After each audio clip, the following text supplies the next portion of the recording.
Hi viewers, welcome to this video and today I will be teaching you how to add keyframes in CapCut PC.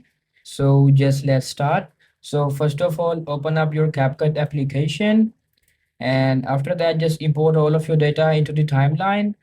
And after importing all of your data to the timeline, just like for example, I have to add some sort of keyframes of zooming in this video. So I will just like for example, I have to add a zoom in at this point. So I will just add a keyframe from here, just like add keyframe, and I will just scale it to around 135, and I have to zoom it to like 5 seconds.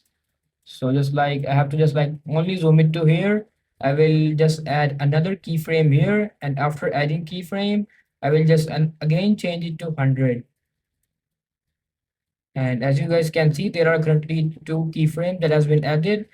So let's like see, drag and drop. As you guys can see, a keyframe has been added and it's easy, and that's how you guys can easily add keyframes in CapCut PC. If you find this video helpful, please like and subscribe to this channel, and thanks for watching.